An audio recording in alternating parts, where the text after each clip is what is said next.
Welcome back to the largest country in the world, a place that I have long dreamed of visiting. It is, of course, Russia, and I am loving sharing this journey with you as we venture down the Volga on Scenic's Jewels of Russia adventure. This small port town of Goritsi is our next stop. It is famous for its monastery that was once the largest in northern Russia. So there's this monk called Cyril back in 1397, and he is sure he has heard the voice of God telling him, go and build a monastery. So he leaves Moscow and he comes here and he digs a cave with his own bare hands. Then he builds 2 small wooden churches. People start to hear about him and they think, I'm going to come here and learn from him, pray with him. And slowly, the monastery grew. At its peak, in the 18th century, it housed several hundred monks and was regarded as one of the wealthiest and most important monasteries in the country. Всего доброго, здоровья, всего хорошего. Monastery was very popular before the revolution and nowadays because it is a holy place. Holy place. Young and old people visited to the monastery. And monastery was very popular for tourists and for pilgrims and for another Orthodox people.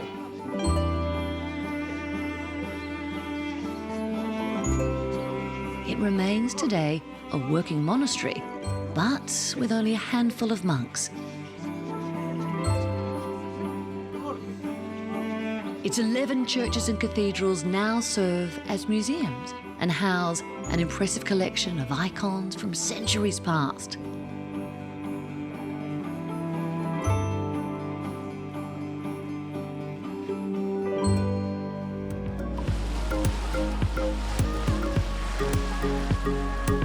Mother Volga, that's what the locals love to call it.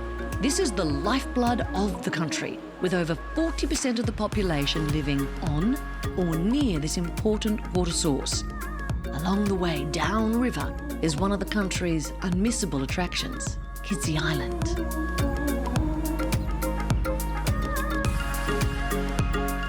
So Kizhi Island, well, it's an open-air museum of architecture with over 80 buildings from the 18th and 19th century and Russia's most famous wooden landmark, rivaling the great medieval cathedrals of Europe.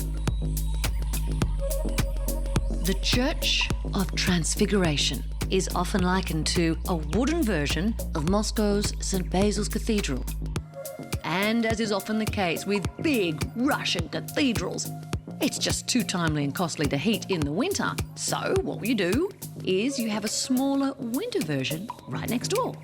And why was it built in that shape? Why did they design it like that? I think because Russian people really loved churches with many domes. Yeah. From any part you see just the same facade, and there were villages around the islands. Everybody would be happy to see just the same facade of the church. So if you count all domes inside the wall, yeah, there will be 33, 22 on the main church, 10 on the second one, and one more on the bell tower. What do you think 33 domes may stand for? I have absolutely no idea. Life of Christ. He lived 33 years, but that might be the answer. We don't know again precisely. Certainly interesting. Yes. Makes you think. It is just a gobsmackingly gorgeous sight. Oh, gosh. It's huge. It's huge, and it is perfect. As well as still being a working church, it houses religious icons from the 17th and 18th centuries.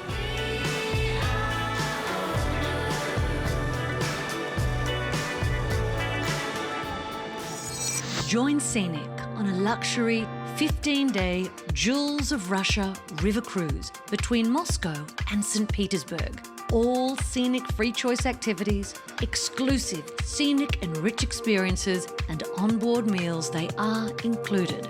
Start planning for 2021.